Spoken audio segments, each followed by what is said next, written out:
연주입니다. 마라나타 찬송 87장입니다.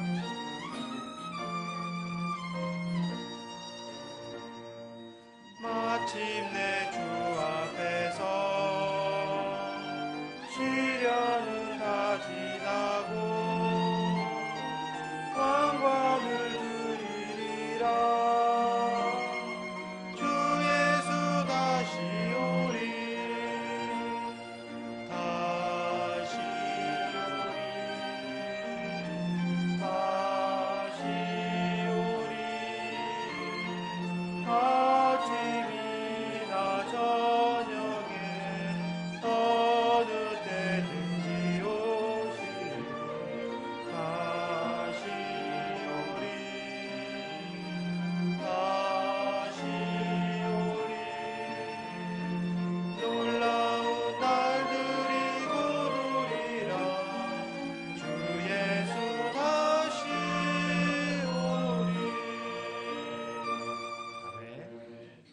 복된 주일날 교회 함께 하신 재분들 성도분들 모두 환영하고요.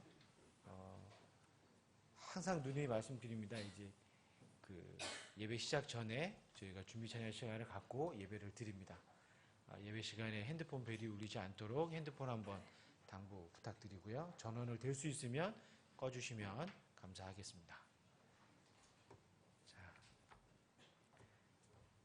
162장 마라나타 찬송 162장 십자가를 내가지고 1, 2절 간주 3절 1, 2절 들으신 다음에 간주 3절 이렇게 드리도록 하겠습니다. 162장입니다.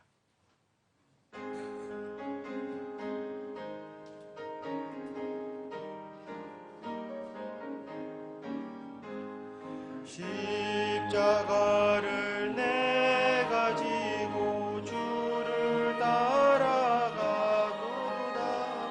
이제부터 예수로만 나의 보배 삼겠네.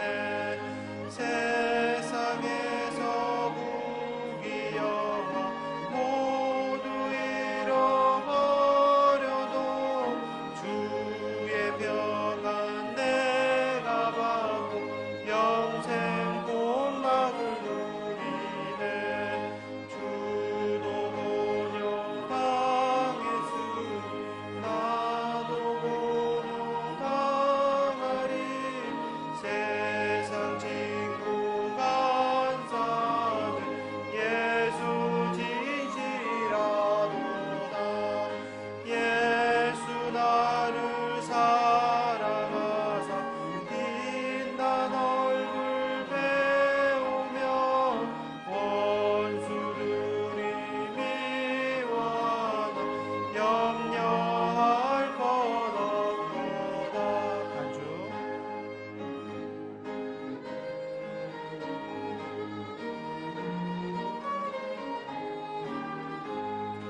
내가 비박당할 때에 주의 품에 안기고 세상 고초 당할 수 많은 위로 받겠네. 주가 주신 기쁨에 기뻐할 것 무엇냐. 주가 나를 사랑하니 기뻐할 것뿐일세. 아멘. 마지막으로 35장 반복해서 두 번 들으신 후에 본 예배 순서 진행토록 하겠습니다. 35장입니다.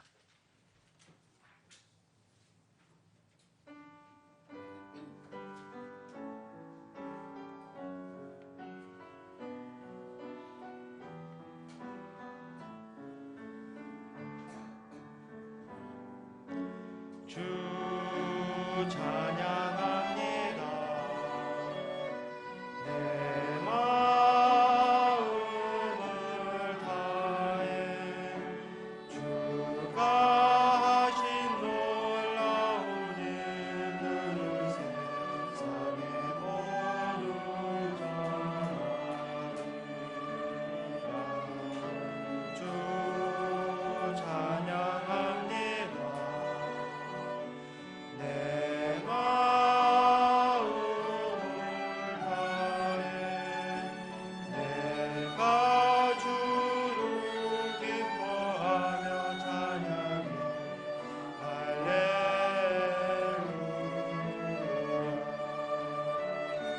지극히 높으신 이름 찬양해 할렐루야.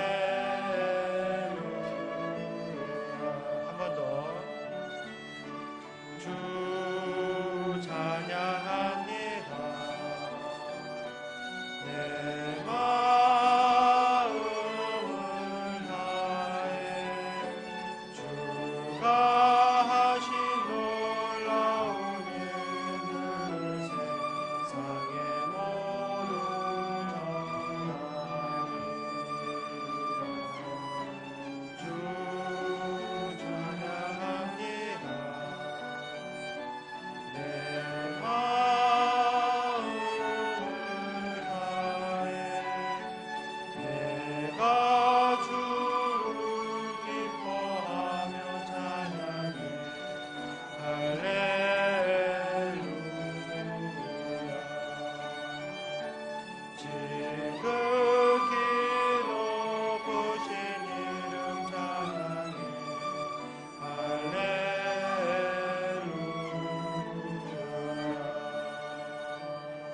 아멘.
네, 다 같이 일어서서 찬송가 13장 찬송하겠습니다. 찬송가 13장입니다.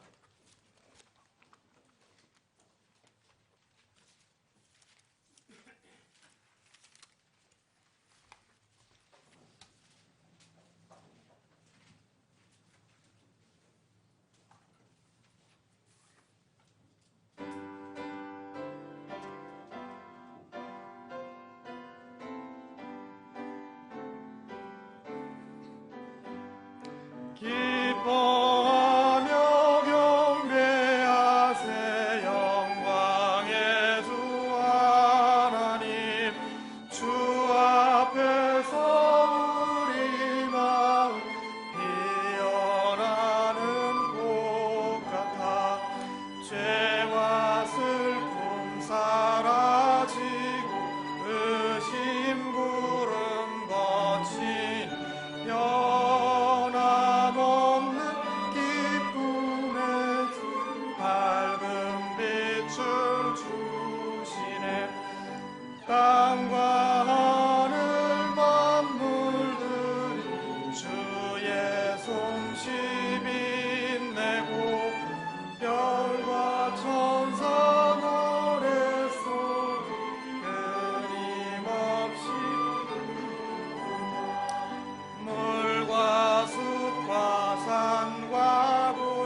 찬송 부르니 주의 사랑 주리를 한밤되게 하시네.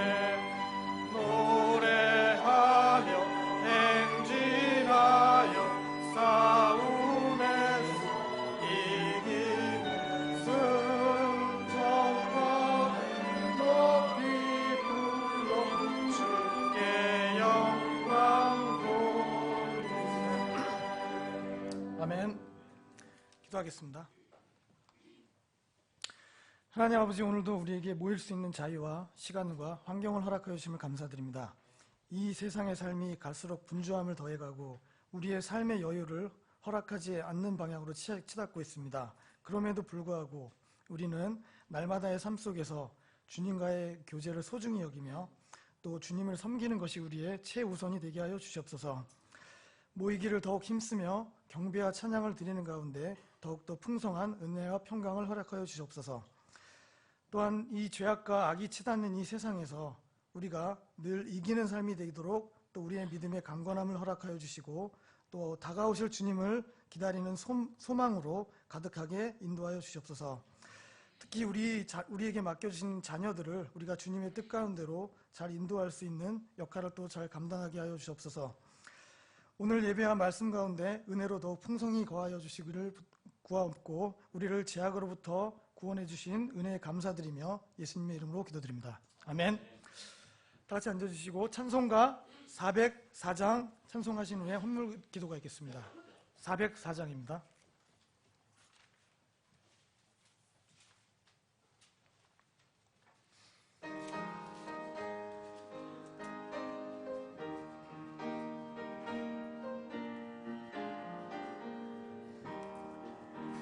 크신 하나님의 사랑 말로 다 형용 못하네. 저 높은 별을 넘어 이 낮고 낮은 땅 위에 죄범하여 원구하려 그 아들 보내사 화목제로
드려진 헌물 위에 기도하겠습니다.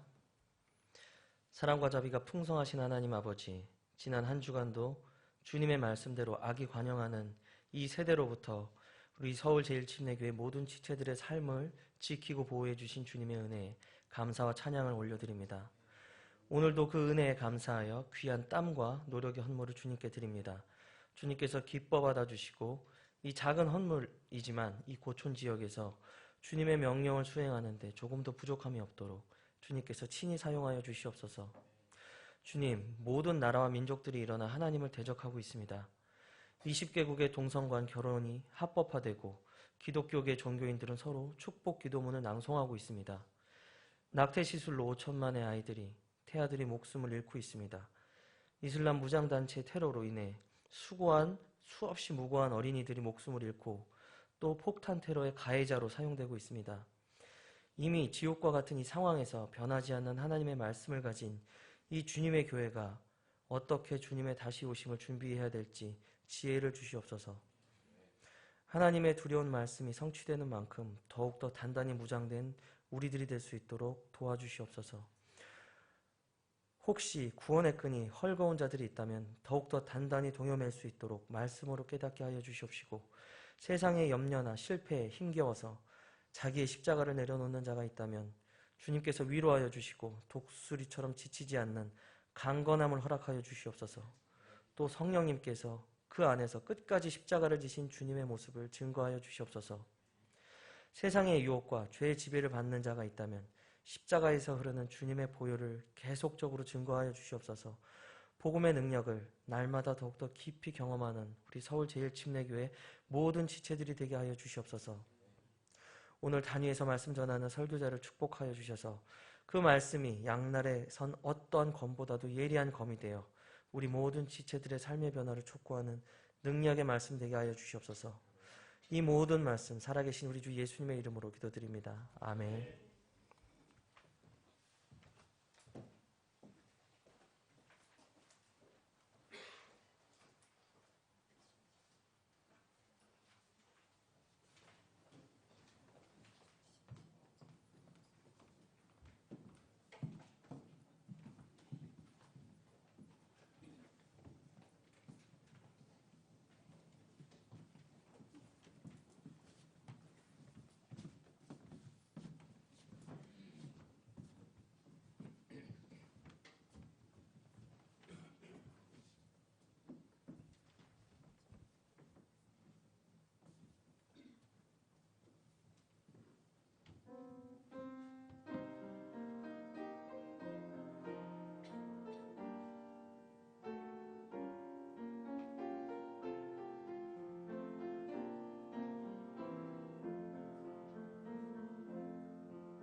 교회 소식입니다. 주보 뒷면을 참고해 주시기 바랍니다. 주님의 이름으로 오늘 예배에 참석해 주신 모든 분들을 환영합니다. 오늘은 11월 마지막 주일입니다. 다음 주는 금년도 마지막 12월 첫째 주일입니다. 오후에 주님의 만찬이 있고 예배 후에는 주변 지역 구령 및 전도지 배포하는 시간이 있으니까 모두 동참해 주시기 바랍니다.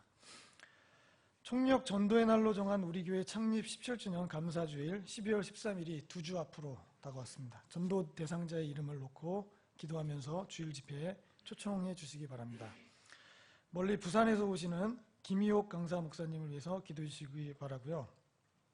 기도해 주시기 바랍니다. 그리고 다음 주일 12월 6일에 예정되어 있던 외부 강사 초청 집회는 사정상 취소되었습니다.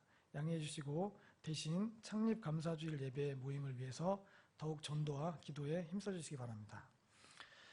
그리고 독립침례교회 소식으로 용산침례교회 우트만 목사님이 심호하시는 그 교회에서 중국 베이징에서 사역하는 에드레이 선교사님을 주강사로 선교 및 부흥 사경회가 12월 4일 금요일 저녁 7시하고 5일 토요일 오후 5시 6일 주일 3일 동안 개최합니다. 관심 있는 분들은 참석하시기 바랍니다. 그리고 12월 중에 물침례를 지금 실시할 예정에 있습니다. 그래서 구원을 간증하실 분 중에서 성경적인 바른 침례를 받지 않은 분들은 해가 가기 전에 받으시기를 권면합니다. 희망하시는 분들은 사무실이나 목회자에게 알려주시기 바랍니다. 그리고 이제 이번 연말에 주요 행사와 모임이 있는데요. 12월 13일은 아까 말씀드렸듯이 창립 17주년 감사 예배 및 총동원 전도 모임을 갖고 12월 25일에는 찬양과 성도 교제의 날, 찬양대 특별 발표회가 있을 예정에 있습니다. 그래서 전도 초청과 성도 교제하는 시간을 갖겠습니다. 그리고 12월 29일 주일은 교회 연말 총회가 있겠고요. 12월 31일은 송구 영신 예배가 있겠습니다. 예, 이제 말씀 듣기 전에 휴대폰 다시 한번 확인해 주시고요. 그리고 또 예배 시간에는 가급적 용무를 미리 맞춰주시기를 부탁드립니다. 그리고 아이들에게 예배에 집중할 수 있도록 이렇게 훈련을 시켜주시고 물이나 어떤 물 외에는 다른 어떤 음식물들을 일단 예배당에는 반입하지 않도록 이렇게 협조해 주시기 바랍니다. 성경 암송 구절 암송하겠습니다. 마태복음 6장 19절에서 21절까지입니다. 시작. 너희 자신을 위해 보물을 땅에 쌓아두지 말라. 거기서는 좀이 먹고 녹이 슬며 거기서는 도둑이 뚫고 훔치느니라. 오직 너희 자신을 위해 보물을 하늘에 쌓아두라. 거기서는 좀이 먹지도 녹이 슬지도 않으며 거기서는 도둑이 뚫지도 훔치지도 못하느니라. 너희 보물이 있는 곳에 거기에 너희 마음도 있으리라. 마태복음 6장 19절에서 21절 말씀. 아멘.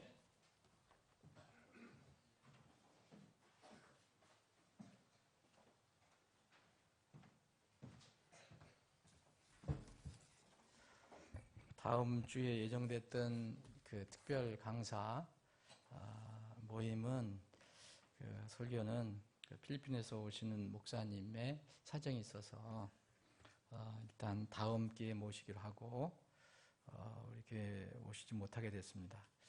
대신 이제 예정드린 대로 오늘 그리고 다음 주 그리고 12월 13일 창립 감사주일까지 3주 동안은 오전에는 이게 복음 설교를 전도 설교를 이렇게 말씀을 선포하겠습니다. 제가 2차례 하고 또 마지막 13일은 강사 목사님이 오전에는 이게 복음 설교를 할 것입니다. 그래서 우리 전도 대상자 여러분들이 미리 이렇게 초청을 못 하신다면 우리 교회 홈페이지를 소개해 주셔서 어떻게 구원을 받는 것인가 잘 들으시도록 이렇게 권면하시면 좋을 것 같고요. 뭘 직접 초청하시면 더 좋고 13일은 여러분들이 초청을 기도했던 분들 다 그날 초청하셔서 말씀을 꼭 듣게 하시고 또 이렇게 우리 교회 어떤 여러분 생일이니까 음식도 특별 음식도 준비할 거니까 음식도 나누는 그런 시간이 됐으면 좋겠습니다. 어떻게든지 간에 한 혼이라도 이렇게 복음을 통해서 알리는 것입니다. 그게 우리에게 주어진 임무입니다. 물론 오후에는 이제 생활에 관한 그리스도인에 관한 그리스도인의 삶에 관해서 말씀을 드릴 겁니다. 그 김희용 목사님도 똑같이 그런 패턴으로 이렇게 할 겁니다. 한번 여러분들 기도하시면서 한번 그날을 기대해 보셔도 좋을 것 같습니다. 아주 말씀을 능력 있게 선포하시는 원로 목사님입니다. 여러분에게 큰 은혜가 될 것으로 저는 확신합니다.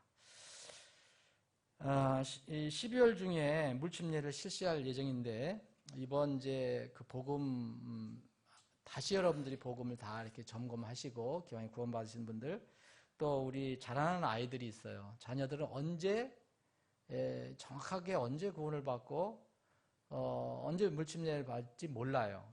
아이들마다 다 자라는 과정이 틀려요. 어떤 애들은 좀 숙성하고 어떤 애들은 좀 빠르고 어떤 애들은 조금 느린 경우도 있고. 그런데 각자가 우리 아이들도 자기가 스스로 판단하고 결정할 때가 있습니다.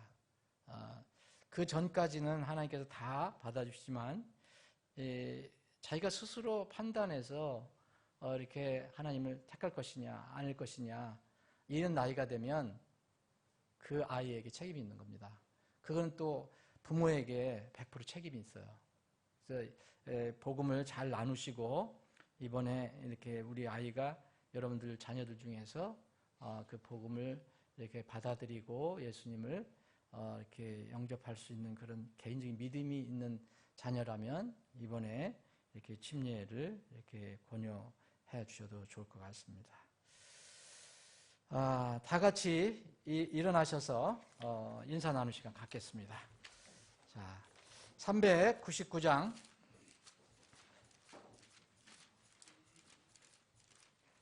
주의 약속하신 말씀에서 영원토록 주를 찬송하리라 1절 들으신 뒤에 사랑의 인사를 나누는 시간 갖겠습니다.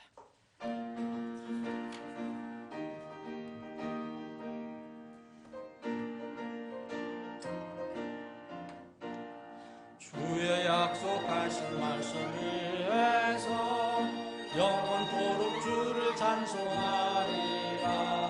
소리 높여 주께 영광 돌리며 약속 믿고 굳게 서리라.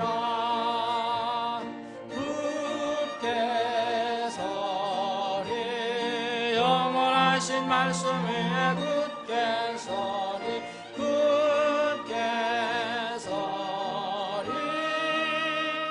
그 말씀 위에 굳게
약속하신 말씀 위에서 성령 인도하는 대로 행하며 주님 품에 항상 안식 얻으며 약속 믿고 굳게 서리라. 굳게 서리 영원하신 말씀 위에 굳게 서리 굳게 서리 그 말씀 위에 굳게 서리라. 아멘. 자, 자리 정리하시면서 다 같이 일어나셔서 하나님 말씀을 봉독하겠습니다. 신약 성경 누가복음 23장입니다.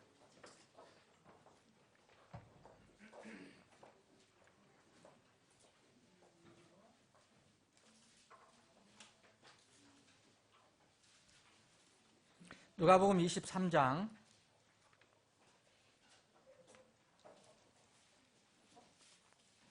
32절부터 누가복음 23장 32절부터 43절까지 여러분들과 제가 오늘은 한 절씩 교독하겠습니다. 이 말씀을 이렇게 의미를 생각하시면서 뜻을 생각하시면서 교독하시면 도움이 될 것 같습니다. 제가 먼저 봉독합니다. 누가복음 23장 32절. 또 다른 두 범죄자도 죽게 되어 그분과 함께 끌려가니라.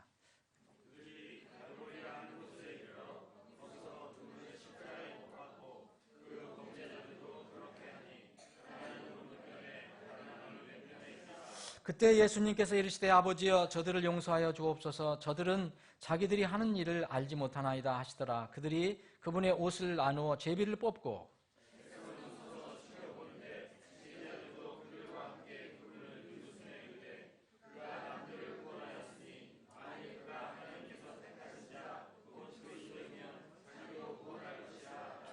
또 군사들도 그분을 조롱하면서 그분께 나와 식초를 바치며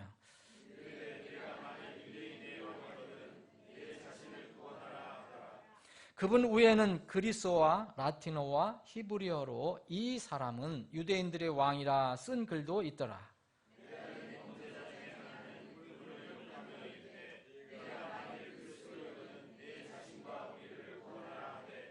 다른 하나는 대받아서 그를 꾸짖으며 이르되 네가 동일한 정죄를 받고서도 하나님을 두려워하지 아니하느냐?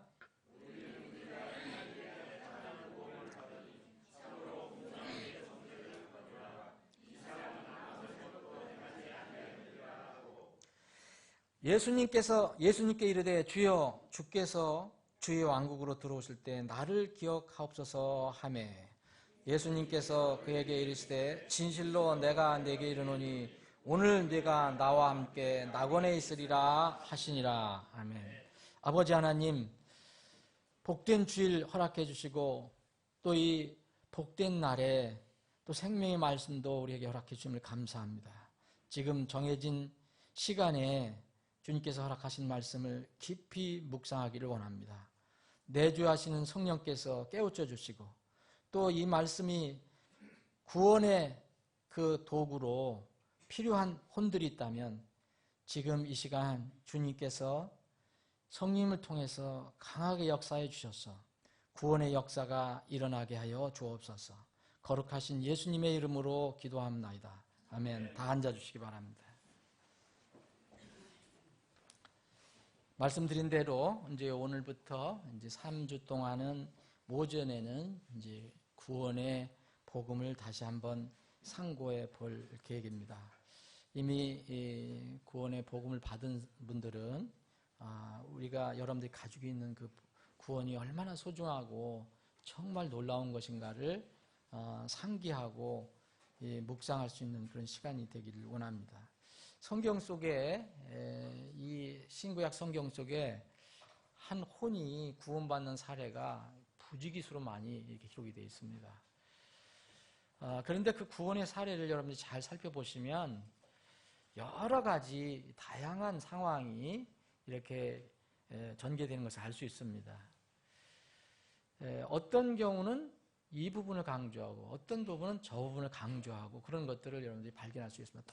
똑같은 어떤 사람들이 구원을 받을 때 똑같이 공식적으로 그렇게 기록되어 있지 않는 것을 발견합니다.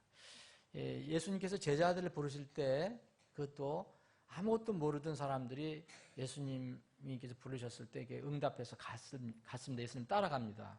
그 사람들은 예를 들어서 안드레와 베드로와 또 이렇게 안드레와 베드로와 같은 고향 출신인 빌립 같은 경우는 예수님께서 이렇게 오라 하실 때, 나를 따르라 했을 때 이렇게 명령에 순종해서 예수님 따라가 구원을 받습니다. 거기에는 구원의 도리가 깊은 도리가 잘 정리가 되어 있지 않습니다. 그러나 주님을 따라갔고 주님 말씀을 순종했다는 것이 기록이 되어 있습니다. 사마리아 우물가의 여인은 자신이 죄된 생활을 이렇게 숨기며 살고 있다가 예수님을 만나갖고 그 자신의 죄된 생활이 이제 폭로가 되죠. 예수님을 통해서. 그래서 그것을 인정하게 되고 그 예수님을 영원한 생명수 그리고 자기를 구원할 구원자 그리스도이심을 이게 깨닫고 믿게 됩니다. 그래서 구원을 받게 되죠. 또 어떤 한 여인은 이제 유대 종교인들로부터 현장범으로 체포를 당합니다. 거리에 어떤 여자가 현장범으로 체포당해갖고 주님 앞에 섰는데 다른 사람들 다 이렇게 그 여인을 정죄했지만 예수님께서 너희들이 죄가 없으면 이 여인에게 돌을 던져라라고 했을 때 그들은 자기 다 이렇게 슬슬 다 도망가고 맙니다. 거기에는 딱 예수님과 그 여인밖에 없었습니다. 빛이신 예수님. 그래서 그 여인에게 나는 너를 정죄하지 않겠다. 가서 다시는 죄를 짓지 마라. 이 여인은 이것을 통해서 이제 구원을 받았습니다. 또 로마 백부장 고넬료는 평생 경건한 사람이었어요. 하나님을 로마 사람이면서도 유대 사람들이 믿는 하나님을 믿었는데 그러나 거듭나지 못한 상태에 있었죠. 경건했긴 했지만 구원받지 못한 상태에 있었던 로마 백부장 고넬료는 이제 하나님께서 정확하게 어떻게 해야 구원을 받는가를 알려줍니다. 여러분 그런 내용들이 이제 우리가 지금 적용할 구원의 도리에 많이 접근이 되는 것입니다. 그 고넬료는 이 베드로의 그 설교를 통해서 구원의 메시지를 듣고 구원을 받게 됩니다. 말씀을 들을 때 이제 구원을 받게 됐습니다. 그래서 이 구원은 믿음을 통해서 주어지는데 이 믿음은 들음에서 나오고 또 들음은 반드시 세상 말이 아니라 하나님 말씀을 들을 때 믿음이 생긴다고 했습니다. 이것을 강조한 것이 바로 그 로마 백부장 고넬료의 이야기입니다.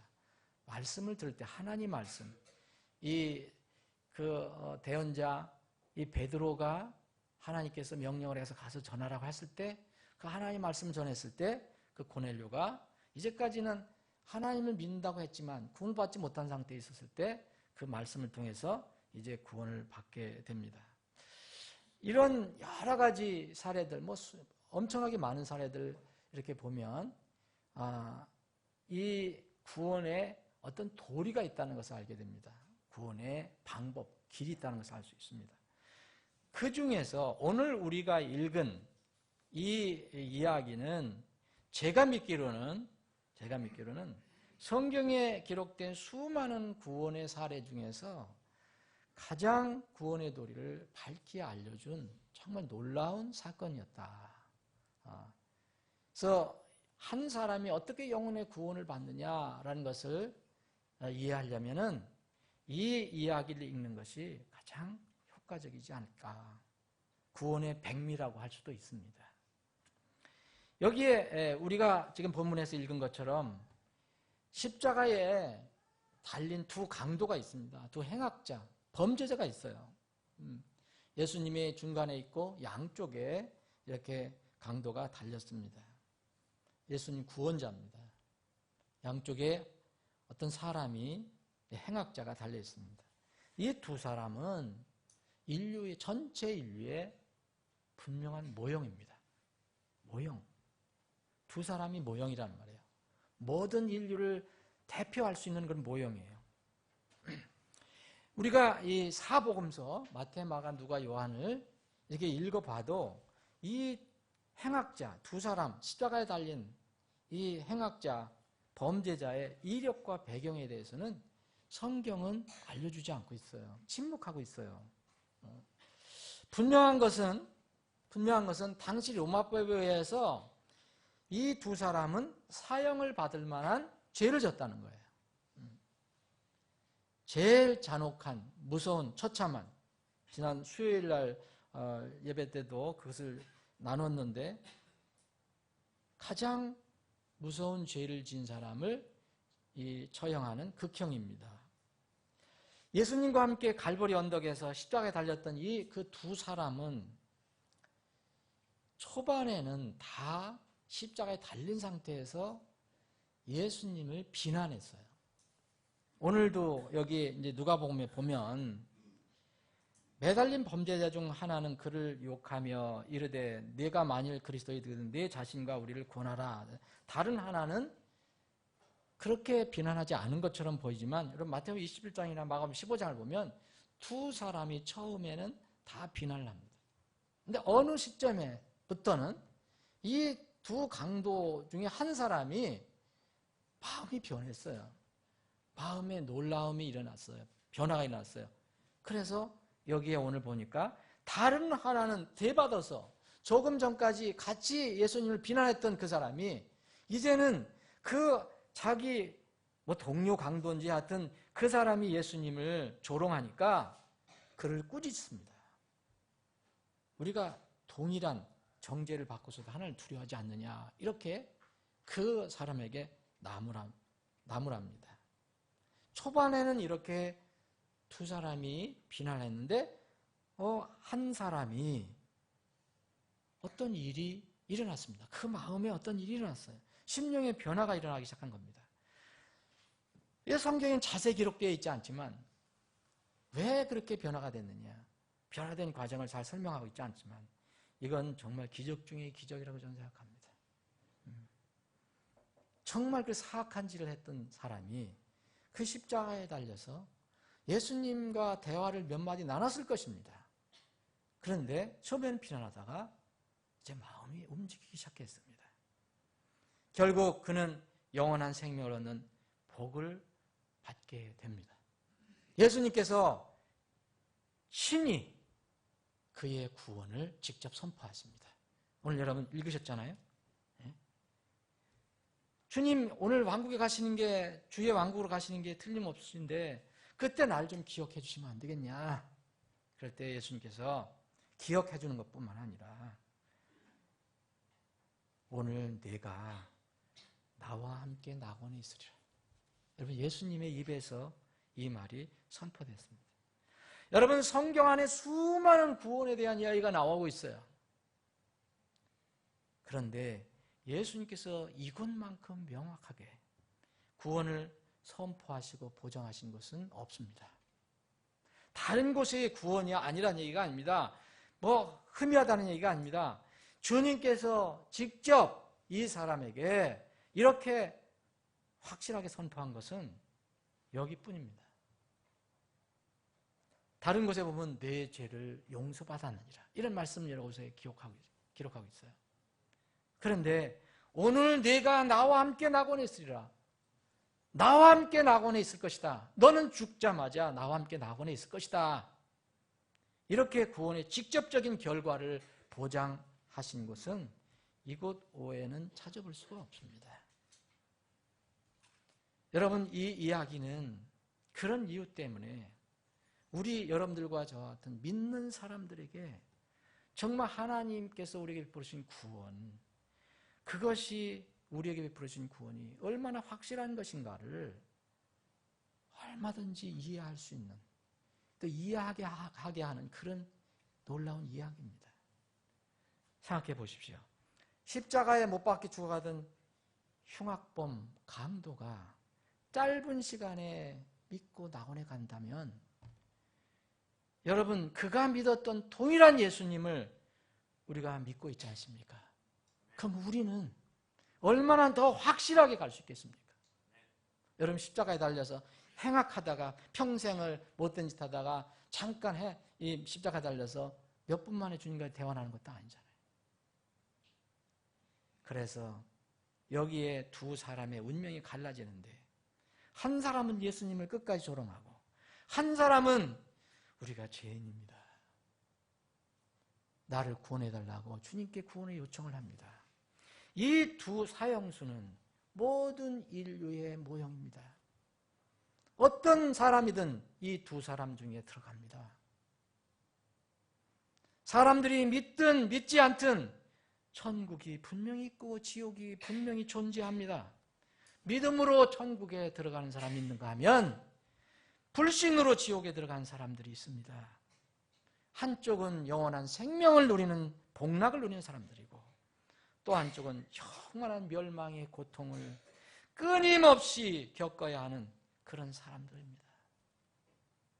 안타까운 일이지만 이것은 엄위한 진리이고 현실입니다. 이 세상 모든 사람은 자기가 의도하든 안 하든 간에 자기가 인정하든 안 하든 간에 이 두 사람과 같은 길을 가게 돼 있어요. 이 세상 모든 사람은 마지막에 두 길 중 하나를 가게 됩니다. 한 강도처럼 믿음을 통해 영생으로 들어가는 길을 걷게 되고 또 어떤 행악자처럼 끝까지 예수님 조롱하고 불신함으로 영원한 정죄에 들어가는 길을 걷게 됩니다. 하나님께서 예수 그리스도를 왜 보내주셨습니까? 교회를 다니지 않는 사람들도 요한복음 3장 16절은 심지어는 외우는 사람들도 있더라고요. 교회 안 다니는 사람들도. 얼마나 많이 들었으면 하나님께서 세상을 이처럼 사랑하사 하나님께 세상을 이처럼 사랑하사 자신의 독생자를 주셨으니 이것은 누군지 그를 믿는 자는 멸망하지 않고 영존하는 영원한 생명을 얻게 하려 하십니다. 자, 하나님께서 왜 사람을 사랑하셔서 이렇게 구원의 길을 열어주셨는가? 어떻게 열어주셨는가? 그것을 분명히 알려주고 있습니다. 하나님께서는 자신의 아들을 세상에 보내신 것은 세상을 정죄하려 하심이 아니에요. 그를 통해 세상을 구원하려 하십니다. 그런데 그를 믿는 자는 정죄를 받지 아니하거니와 그를 믿지 아니하는 자는 하나님의 독생자 이름을 믿지 아니하였으므로 이미 정죄를 받았느니라. 이미 세상 사람들이 지금 뭐 믿음이냐 안 믿는 거냐 이렇게 선언하지 않더라도 정말 하나님께서 제공하신 열어놓으신 이 길을 믿지 않고 걷지 않는 사람은 이미 정죄를 받고 가는 겁니다. 그래서 한 번 죽는 것은 사람들에게 정해진 것이고 그 뒤에는 이제 심판이 있을 뿐입니다. 사랑하는 여러분, 여러분들은 지금 어느 길을 걷고 있습니까? 분명히 여러분들은 두 길 중에 한 길을 걷고 있어요. 두 행악자는, 두 강도는 모든 인류의 분명한 모델입니다. 여러분들은 어느 편에 서 있습니까? 구원의 도리는 어떤 경우도 동일합니다.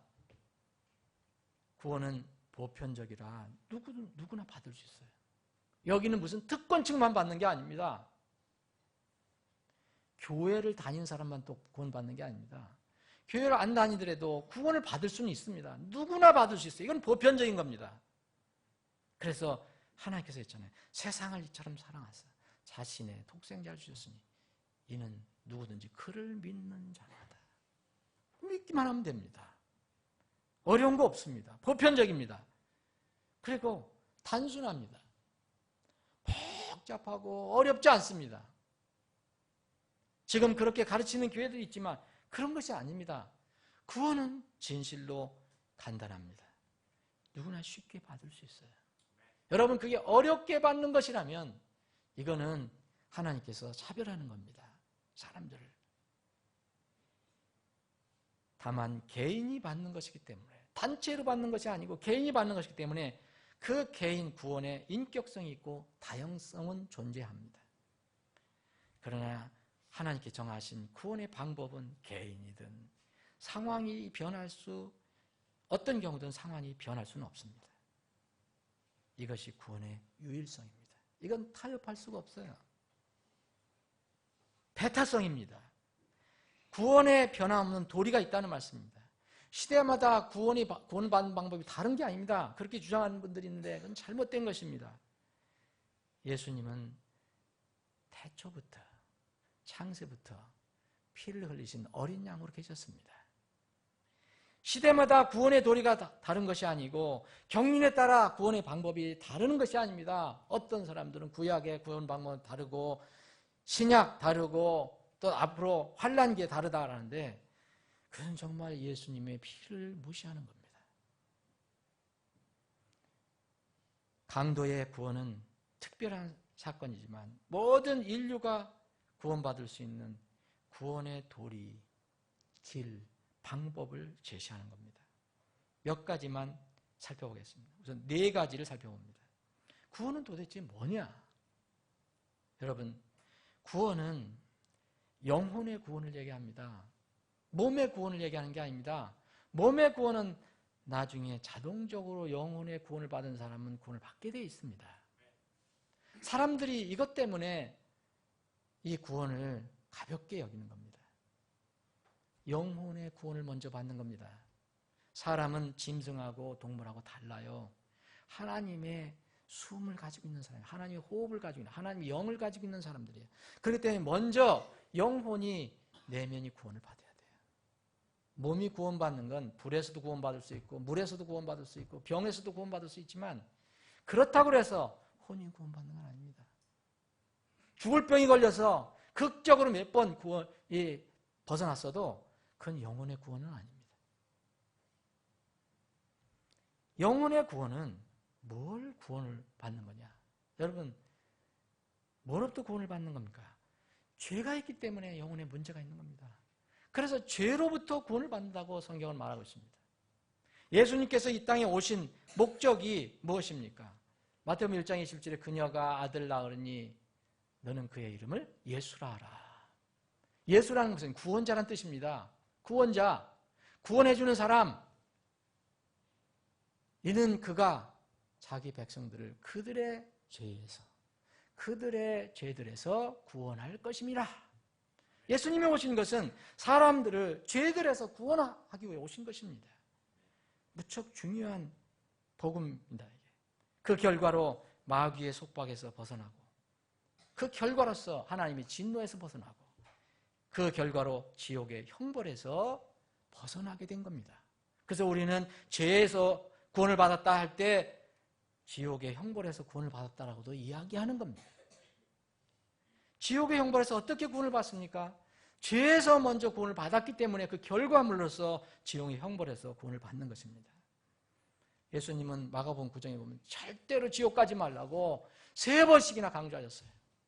거기는 고통스러운 곳이다. 불이 타는 곳이다. 심지어는 구더기도 있다. 벌레도 있다. 거기에 들어가지 마라. 3번씩이나 강조하셨어요. 죄가 있기 때문에 여기 들어가는 겁니다. 자신이 믿는다고 하면서 여전히 예수님께서 십자가에서 흘려주신 피, 예수님의 죽으심, 그것이 자신의 모든 죄를 다 갚으시고 도말하셨다는 것을 못 믿는 사람들이 있어요. 이게 안타깝습니다. 여전히 많은 교회들이 원죄 자범죄 나눠갖고 원죄만 구원을 받고 너는 자범죄는 네 힘으로 해야 된다는 정도로 가르치니 사람들이 어떻게 그 구원의 도리를 알 수 있겠습니까?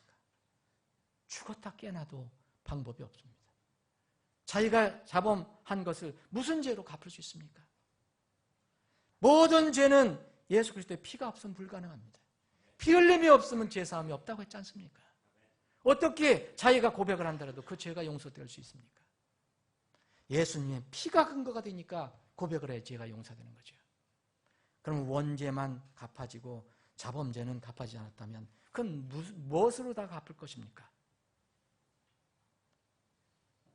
참 안타까운 것입니다.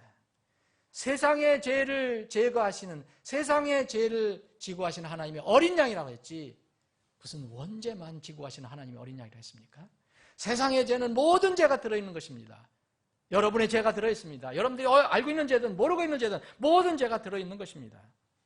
그분께서 우리를 어둠의 권능에서 건져내서 자신의 사랑하신 아들의 왕국으로 옮겨놓으셨으니 그분 안에서 우리가 그분의 피를 통해서 그분의 피를 통해 구속 곧 죄들의 용서를 받았도다.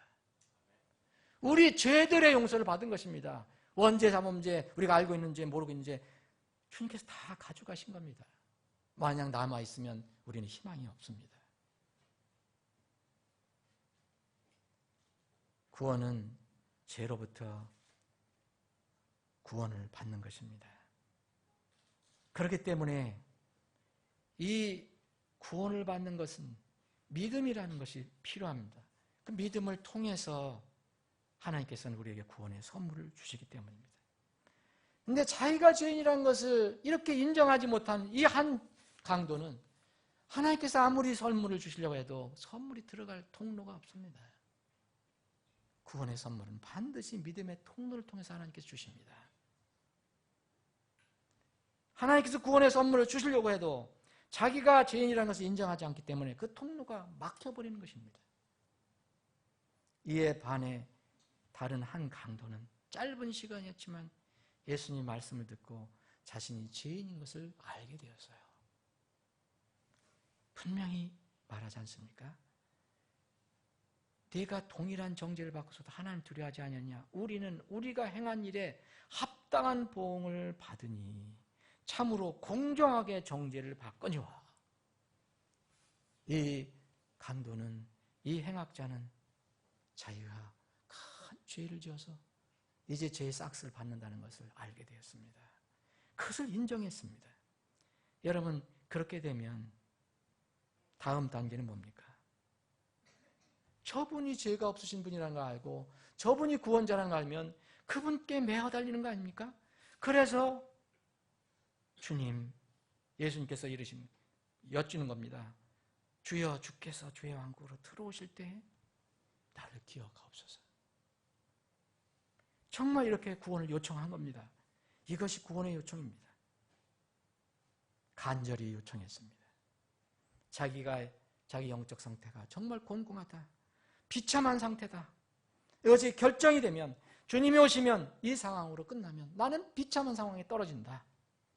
그래서 이것을 알고 절망하거나 포기하지 않고 그 살 길을 찾으려고 주님께 요청을 한 겁니다.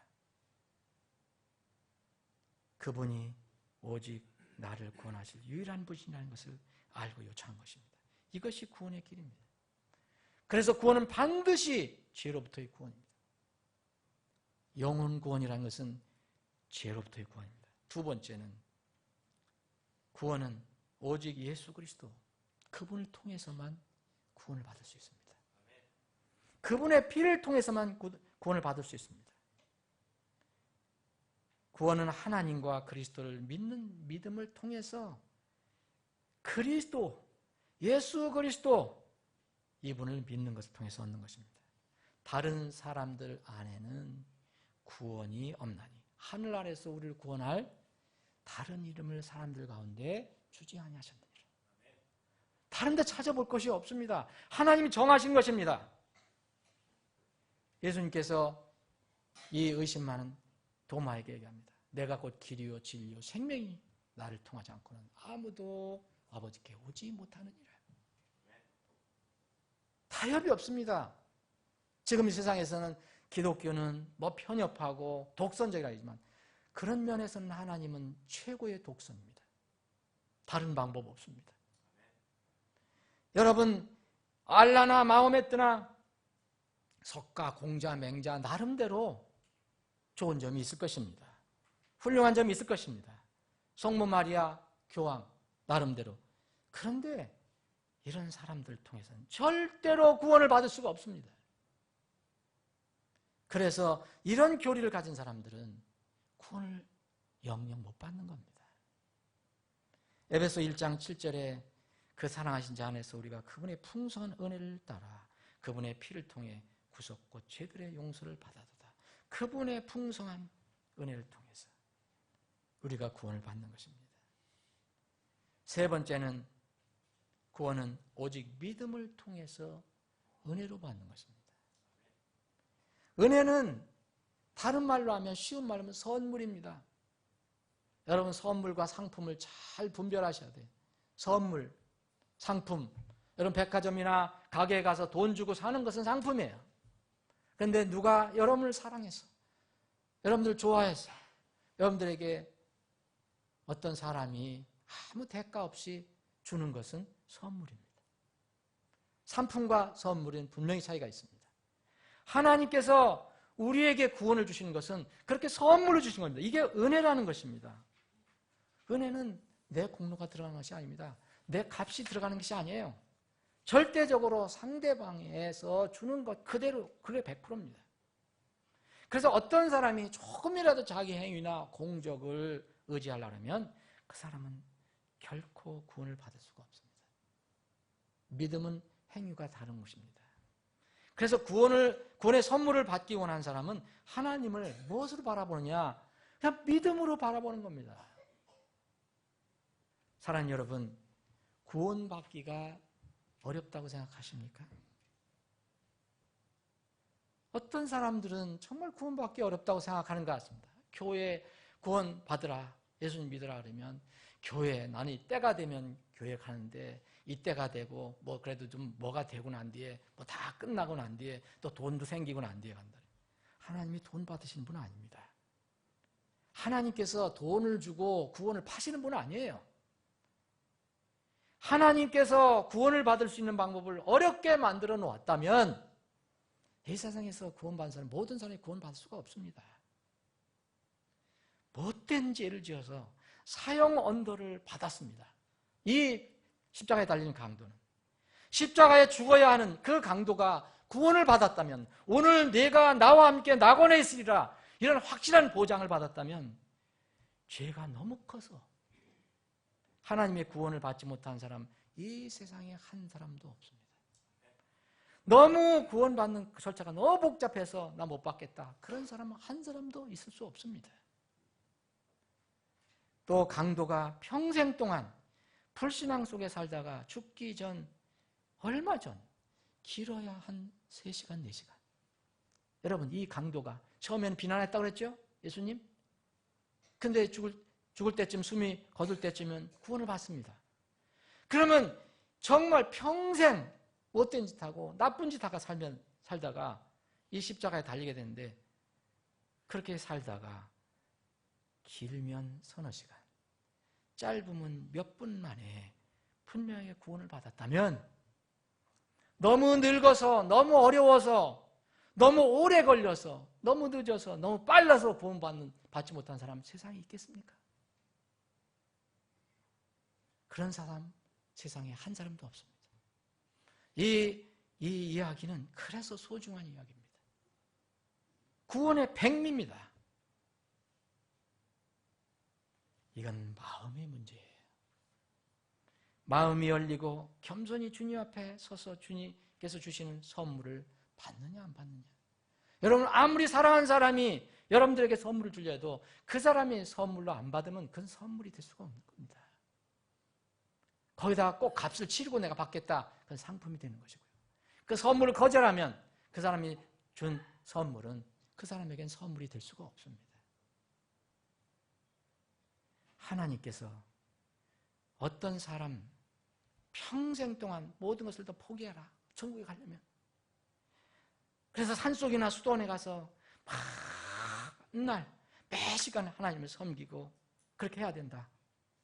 그래야 성결하게 이루어져서 구원을 받게 된다. 그렇게 주님께서 하셨습니까? 또 하나님께서 최소한 어떤 사람이 평생 이게 행한 그 선한 행적이 자기가 지은 죄보다 선한 행적이 많기 때문에 인생의 저울이 손 쪽으로 기울어져 가고서, 그래서 구원받게 만들었다고 주님께서 하실 수 있겠습니까? 하나님께서 그렇게 만드셨다고 생각할 수 있습니까? 결코 그럴 수 없습니다. 십자가의 강도의 구원 사건은 영혼 구원이 도대체 무엇이냐, 성경에서 얘기하는 온 세상을 주고도 바꿀 수 없는 그 영혼의 구원이 무엇이냐를 정말로 정말 확실하게 알려주는 이야기입니다. 만천하의 구원이 뭐냐? 하나님의 은혜요 선물이라는 것을 만천하에 선포한 것입니다. 너희가 믿음을 통해 은혜로 구원을 받았나니 그것은 너희 자신에게 단 것이 아니요 하나님의 선물이라. 우리에게서 난 것이 아닙니다. 하나님부터 온 것을 우리는 받은 것뿐입니다. 행위에서 난 것이 아니니 아무도 자랑하지 못하게 하려 함이라. 율법의 행위에 속한 자들은 다 저주 아래에 있나니 무엇을 해갖고 하나님께 가려는 사람들은 다 저주 아래에 있다는 겁니다. 율법책에 기록된 모든 것을 행하기 위하여 항상 그것들 가운데 거하지 아니하는 자는 다 저주받은 자니라. 뭐가 우리가 알량한 무슨 선행으로 주님 앞에 나갈 수 있겠습니까? 사람이 율법의 행위로 의롭게 되지 아니하고 오직 예수 그리스도의 믿음으로 되는 줄 알므로 우리도 예수 그리스도를 믿었나니 이것은 우리가 율법의 행위가 아니라 그리스도의 믿음으로 의롭게 되고자 함이라. 율법의 행위로는 어떤 육체도 의롭게 되지 못하느니라. 바울 사도가 고백한 내용입니다. 네 번째는 반드시 무엇을 통해서 구원받아야 하느냐. 여러분, 이게 굉장히 중요합니다. 하나님의 말씀을 통해서 구원을 받아야 합니다. 예수님을 통하지 않은 구원은 없습니다. 그 예수님은 태초부터 뭐라고 했냐면 말씀이라고 했습니다. 태초에 말씀이 계셨고 그 말씀이 하나님과 함께 계셨으니 그 말씀이 곧 하나님이셨더라. 예수님이 말씀입니다.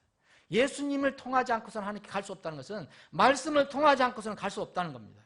지금 어떻게 우리가 말씀을 만날 수 있습니까? 예수님을 여러분들 직접 만날 수 있습니까? 예수님의 제자들은 그렇게 만났어요. 지금은 불가능합니다. 하나님의 말씀, 곧 성경 기록의 말씀을 통해서만 구원을 받는 것입니다. 지금도 적지 않은 사람들이 그 쓸데없는 방언을 찾고 있습니다.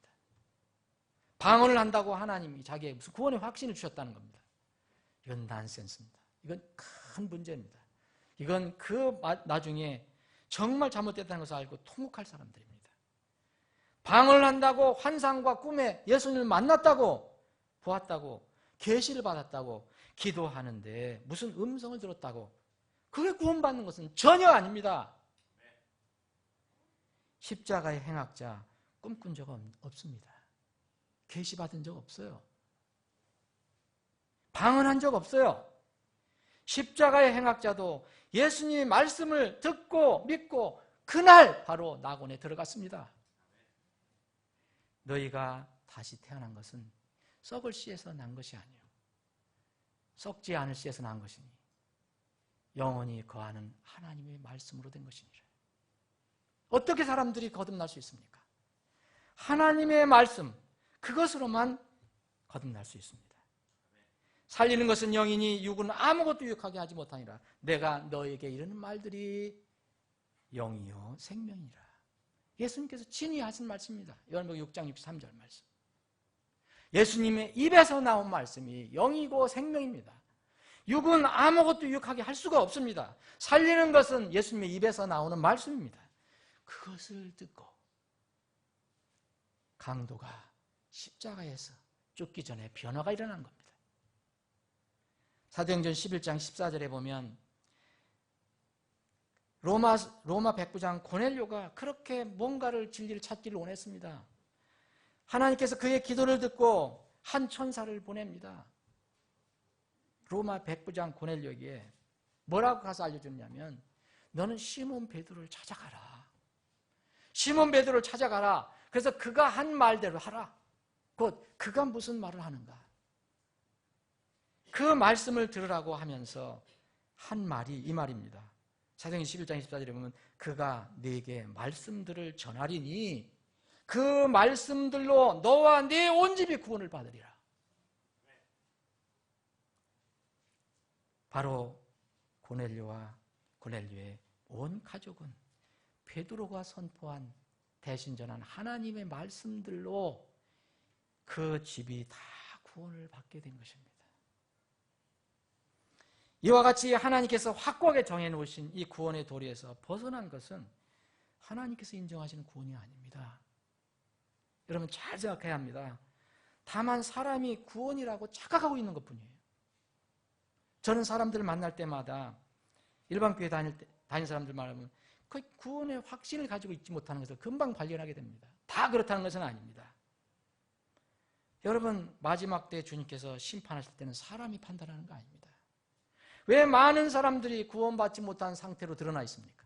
불신자나 안 믿는 사람들은 그렇다 치더라도 왜 예수님의 이름을 찾는 사람들이 왜 예수님부터 버림을 받습니까? 그들이 행함이 선행이 악행보다 부족해서 저울이 기울어져서 악행 쪽으로 기울어져서 못 받는 겁니까? 내게 주여 주여 하는 자가 다 하늘의 왕국에 들어가지 뭐 아니하고 오직 하늘에 계신 내 아버지의 뜻을 행하는 자라 들어가리라. 도대체 이 아버지의 뜻을 행하는 것이 뭡니까? 그날에 많은 사람들이 내게 이르기를 주여 주여 우리가 주의 이름으로 대언하지 아니었나이까? 그 사람들이 이게 아버지의 뜻 아닙니까? 우리가 복음을 전했습니다. 예언을 했습니다. 주의 이름으로 마귀를 쫓지 아니하였습니까? 주의 이름으로 많은 놀라운 일을 행하지 아니하였습니까? 심지어는 기적도 행했다고 얘기했습니다. 이렇게 와서 얘기합니다. 그때에 내가 그들에게 밝히 말하되 내가 너희를 결코 알지 못하느니라. 예수님의 입에서 나온 말은 이겁니다. 불법을 행하는 자들아 너희는 내게서 떠나라 하리라. 불법이 무엇입니까? 하나님의 방법이 아닌 게 불법입니다. 하나님의 말씀이 아닌 게 불법입니다. 하나님께 정하신 길이 아닌 것이 불법입니다. 예수님을 불러도 주여 주여 불러도 하나님의 말씀대로 하지 않는 구원은 불법입니다. 사랑하는 여러분, 요한복음 19장을 보면 이 행악자에 관해서 저희들이 요새 수요일날 요한복음 19장을 요한복음을 공부하고 있는데 여기서는 이렇게 기록하고 있습니다. 요한복음 19장 16절을 보면 그러므로 빌라도가 그때 그분을 십자가에 못 박도록 그들에게 넘겨주매 그들이 예수님을 맡아서 끌고 가니라. 그분께서 자기 십자가를 지고 해골의 장소라 하는 곳으로 나가시니 이곳은 히브리어로 골고다라 하더라. 그들이 거기서 18절에 보면 그분을 십자가에 못 박고 다른 두 사람도 그분과 함께 양쪽에 못 박으니 예수님은 한가운데 있더라. 여러분들 예수님이 가운데 못 박겠다는 거 좀 잘 아시죠? 근데 요한은 특별히 여기에 18절에 보면 그것은 너무 강조를 하고 있어요. 자, 그들이 거기서 그분을 십자가에 못 박고 다른 두 사람도, 그들은 누굽니까? 로마 병정들이죠. 다른 두 사람도, 이 행악자도 그분과 함께 양쪽에 못 박으니 예수님은 한가운데 있더라. 여러분, 이 말씀은 무슨 말씀이냐면 두 사람은 모든 인류의 모형이라고 말씀드렸잖아요. 이 두 사람에게는 모든 세상 사람들에게는 최소한의 구원의 기회가 주어집니다. 예수님은 구원자십니다. 양쪽에 행악자가 달려 있습니다. 사람 중에서 죄를 짓지 않는 사람은 이 세상에 한 사람도 없어요. 모든 사람은 다 죄를 짓습니다. 태어날 때 죄를 가지고 있고 또 살면서 죄를 짓습니다. 한 분은 죄가 없으신 분입니다. 두 사람은 다 죄인입니다. 양쪽에 있습니다. 근데 이 가운데 계신 이 하나님 그리스도 구원자는 하나님은 모든 사람이 구원을 받고 진리를 하는데 이르기를 원하셔요. 예수님의 마음이 그렇습니다. 주께서는 자신의 약속에 대해서 더디다고 어떤 사람들이 생각하는데 더딘 것이 아니라 오직 우리를 향하여 오래 참으사 아무도 멸망하지 않고 모두 회개하는 데 이르기를 원하신다고 했습니다. 그게 바로 양쪽의 강도 사이에 달리신 하나님이신 예수님의 마음이에요. 예수님이 이 두 사람에게 말씀을 전했습니다.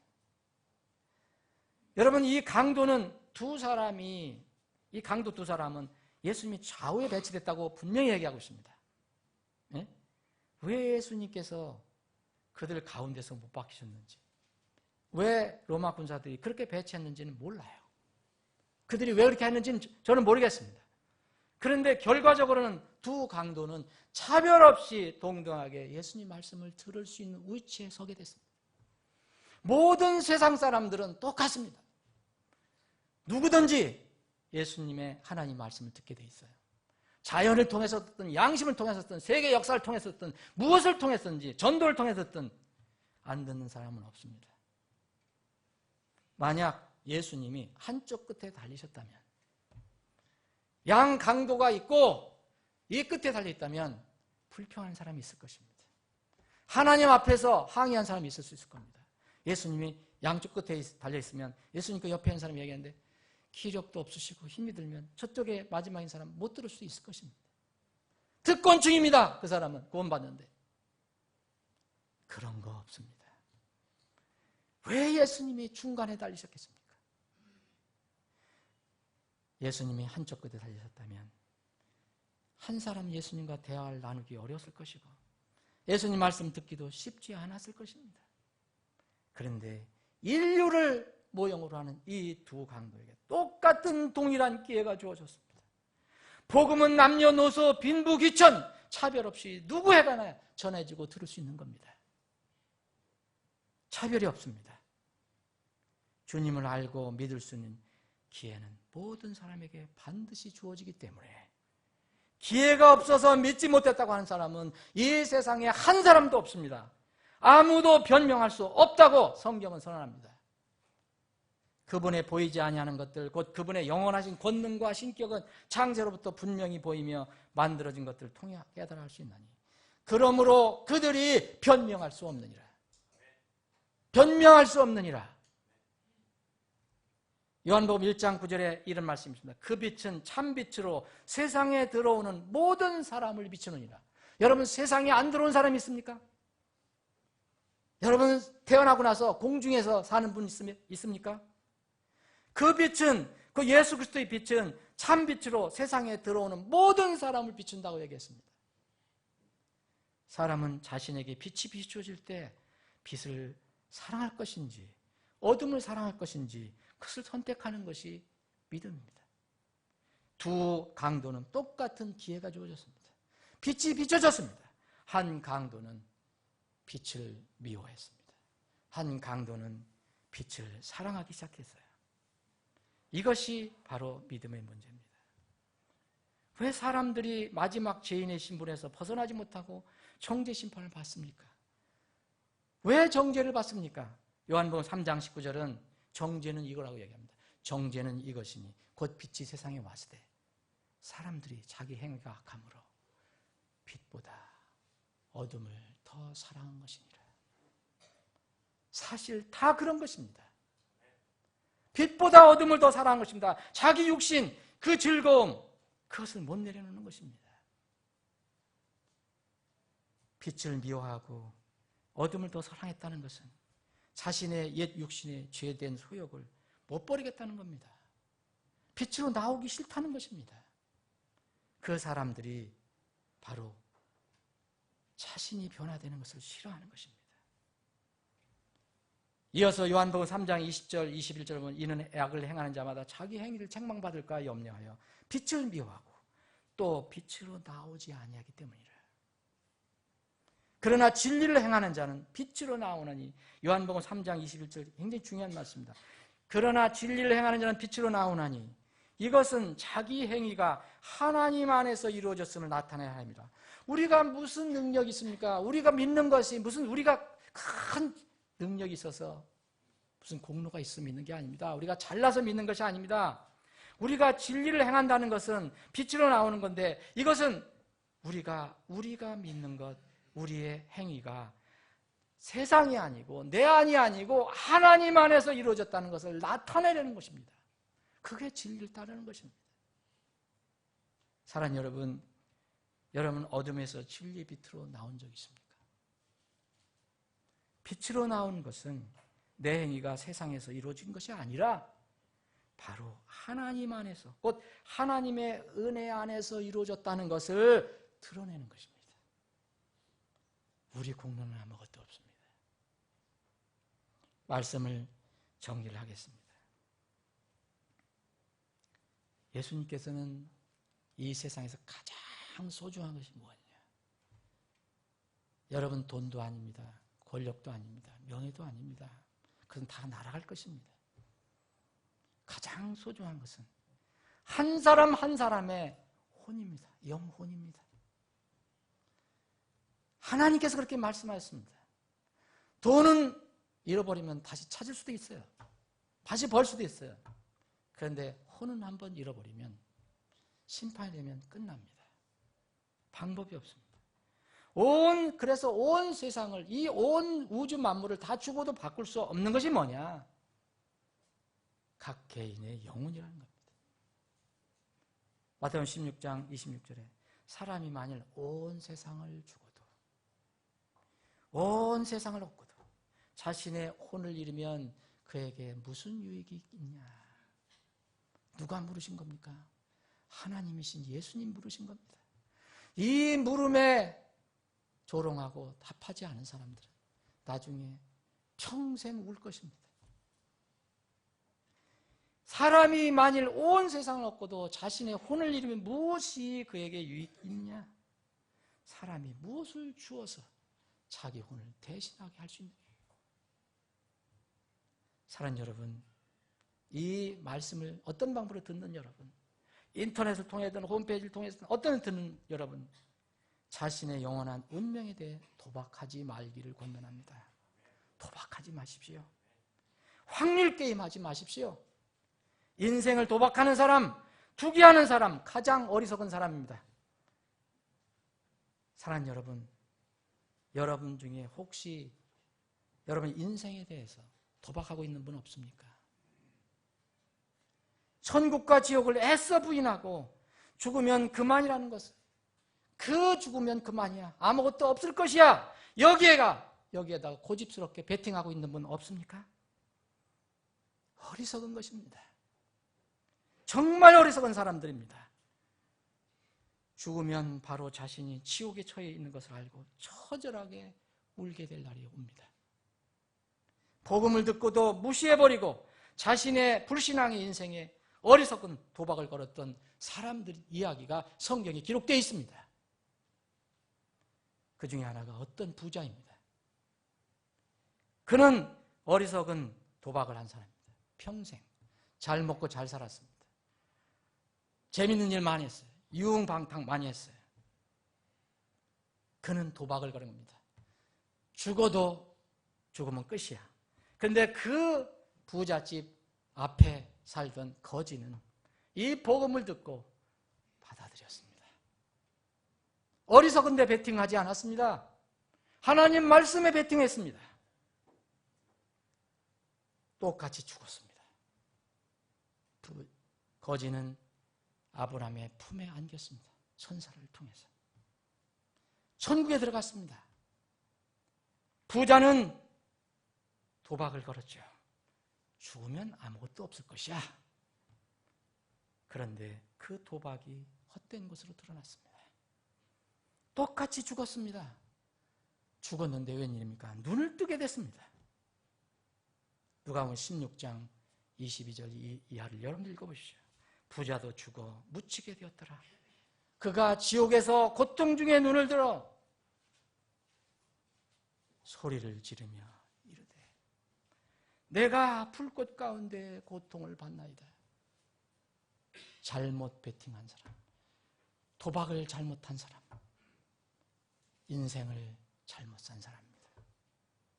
부디 이러한 어리석은 사람이 이 말씀을 듣는 혼 중에는 한 사람도 없기를 주님의 이름으로 축원합니다. 기도하시겠습니다.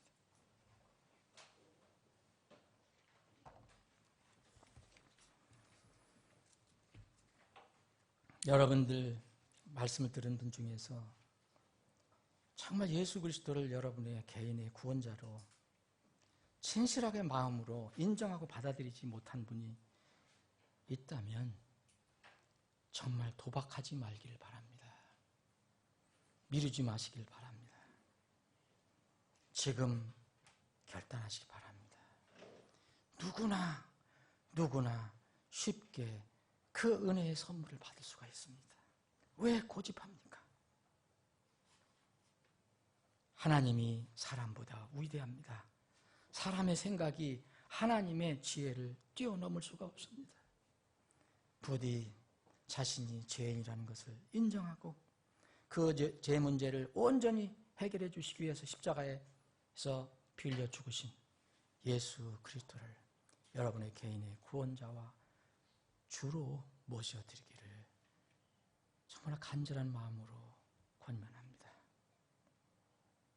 이 말씀을 듣는 분들 중에서 한 혼도 그런 분들이 없기를 원합니다. 그래서 구원의 역사가 일어나기를 원합니다. 이미 구원을 받은 분들이라면 여러분들 이 놀라운 이야기, 하나님께서 이루신 이 일을 우리는 왜 전하지 않습니까? 왜 이웃, 친구, 가족에게 전하지 않습니까? 앞으로 몇 주 남았습니다. 주님께서 여러분들의 마음을 감동시켜 주시는 대로 이웃, 친구, 친척, 가족에게 전해서 하나님께 세우신 이 전도자를 통해서 선포되는 말씀을 듣고 그들이 구원을 받을 수 있도록 여러분들이 도우미가 되기를 정말 간절히 소원합니다. 그런 기도를 하시기를 바랍니다. 구원을 받으실 분들은 구원 받으시고 이미 구원 받으신 분은 전도자가 되기를 결단 기도하시길 바랍니다.